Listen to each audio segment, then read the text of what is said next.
pleased to have Dan Plesac back on the program. How are you, Dan? I'm doing good. Hey, Rich, I love that jab, Ken Rosenthal. Maybe I ought to just post a video. I don't know. No, I wouldn't call that a jab, Dan. I'm just suggesting career advice. Right? Huh? Yeah, you know what? This is going to be a wild trade deadline. I really think. I think there's like 4 guys, Rich, that are going to be in play. I think Sonny Gray. I think we're hearing a lot that he's being linked to the Yankees. That's kind of the Yankees guy. I think Yu Darvish could be on the move. I think Zach Britton could be on the move.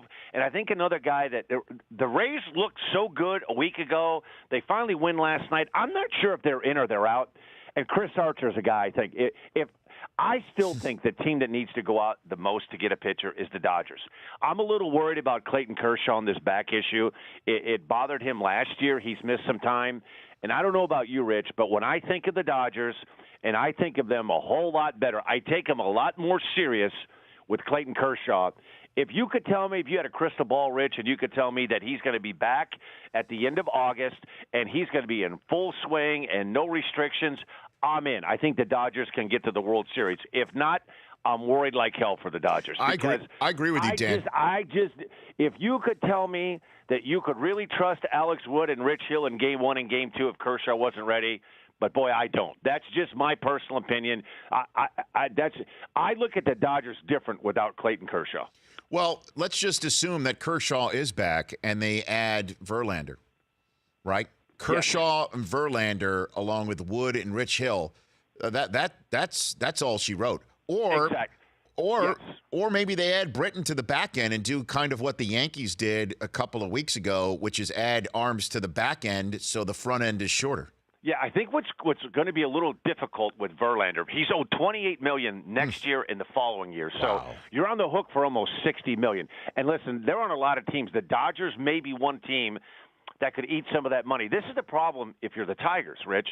What we're seeing this day and age of trading right now, if you're expecting to get a lot of prospects back, then you're going to have to eat a lot of that money. But if you want to just say, hey, we'd like Verlander and we're going to give you a couple of prospects back, then then you're going to have to eat a whole lot of money.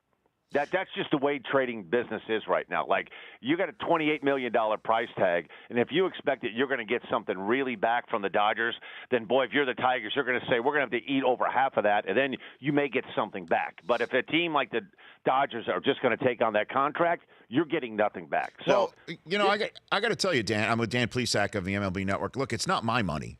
But if I'm the Tigers and I'm sitting there 7 games out of the wild card, 8.5 in first place, you've already sent J.D. Martinez packing to Arizona, then I am going to just say, okay, look, we made these moves, we made these decisions. Let's eat the money and let's get as many prospects as we can for Verlander and Miguel Cabrera. Send him out too, and Kinsler, and just raise it down to the ground, get all these kids back, and start building some for the Old English D in Detroit. That's what I would do. Rich, I couldn't agree with you more. And you know what's sad? We could go back about 6 or 7 years ago, and they've tried. Could you imagine if they would have had a Kenley Jansen and a Aroldis Chapman, a Wade Davis? If the Tigers would have had a dependable guy in the 9th inning, the last 6 or 7 years, they would have won at least one World Series and probably 2. And they've tried to fix it. They had Papa Grande. They went out and got Joe Nathan. They brought in K-Rod. They went every offseason to try to fix the 9th inning to get the best guy that was out there. There's just a fungus in that bullpen, Rich. And I really believe that, like, there are some teams that third base has just been a hole for some organizations, right? And that has been the case with the Tigers with their bullpen. They have yet to find a guy, and I think the window, it's shut, it's closed. They're not going to be in the postseason this year, and I agree with you. It's time to look for 5 or 6 years down the road and just kind of – if you're going to go this direction and let J.D. Martinez, who is one of their better younger players, go, then I think the rest have to start going too. Yeah, just let it all go. I mean, but it's Dan Plesac of MLB Network joining me here on the Rich Eisen Show. It's tough to turn to a fan base and say we're 3. Well, I mean, the Tigers are 7 out. But it's got to be tough to turn to a fan base and say we're within 3 games of a wild card, and we just decide, you know what, we're gonna send you Darvish packing if you're Texas, or you know what, we're just gonna send I guess that would be the one that you're talking, or Zach Britton. You're Right. 4.5 out for the O's. Yeah, but you know what the O's, though? I think, you know what, we've talked about this, Rich, you and I. With the last 4 or 5 years, we're waiting, like, when is this starting pitching really going to bring them down, right? We keep going, how do they keep doing it? Their bullpen is great. They've got Britton. They've got O'Day. They've got Givens. They've got Brock and all this. But you know what? We've been the last 4 or 5 years going, how the hell are they doing this? They're staying in it they're patching these guys together. Tillman and Bundy and Gosman's finally found his way around a little bit now, but it's caught up to them. They just don't have the starting pitching. And I think the thing you got to be careful of, we're such in this mode of like tearing everything down. Tear it down and build it because that's the way it works. But you know what you have to have, Rich? You better have a Chris Bryant. You better have an Anthony Rizzo. And you better have a Wilson Contreras. You better have players that step up. You better have a Correa. You better have Springer. And you better have Altuve. Because you can tear down and build up and say, this is what we're going to do. And a lot of teams have tried to do that. But, boy, the guys that you get back, it's like the White Sox. Jan Moncada, the guy that they got back, that's the big piece for the White Sox. Mm-hmm.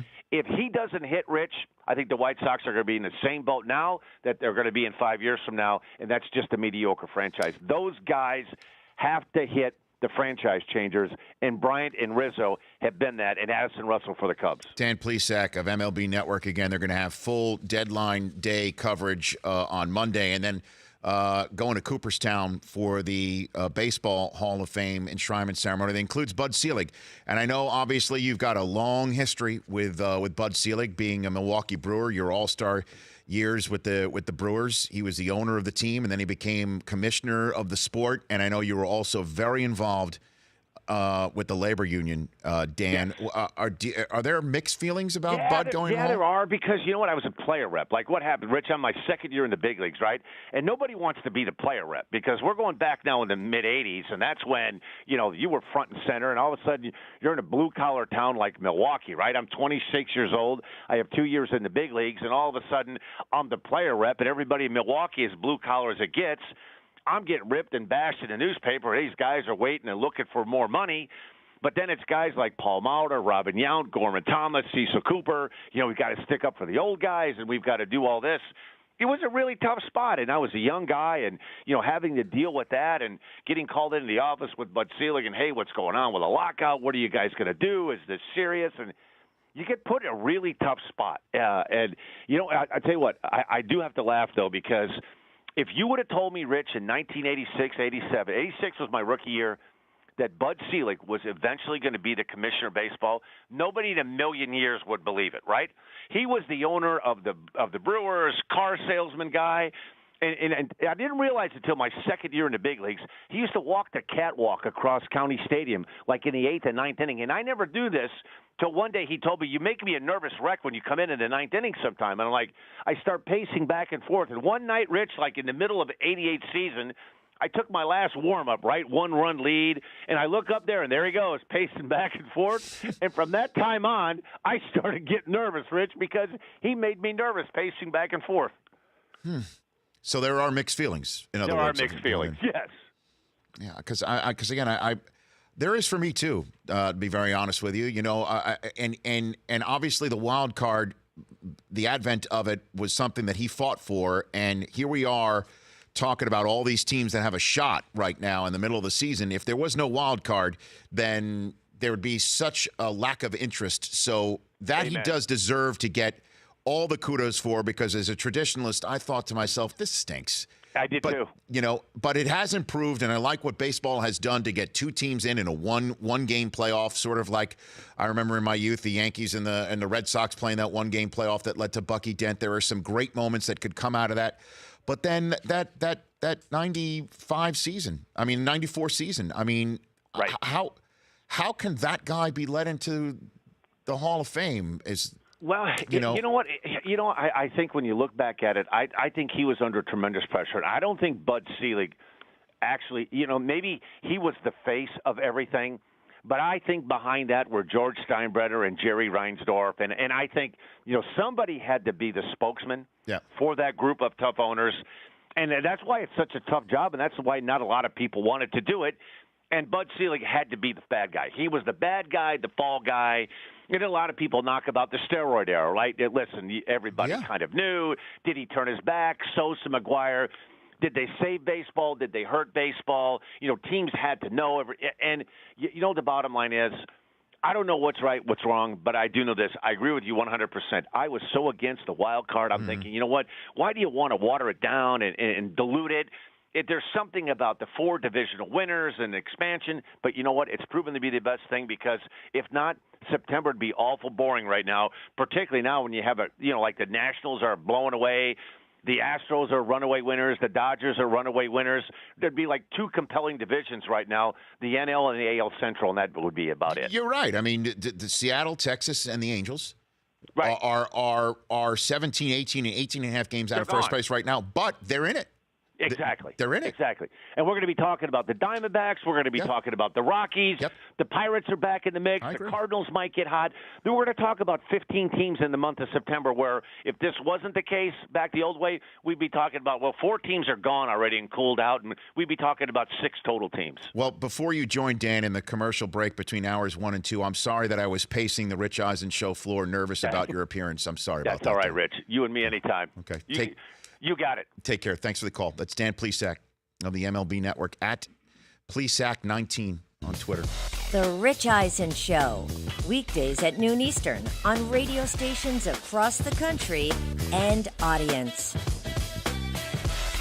If you like that, please download our app. There's lots of fun things there other than just more of the videos you just saw.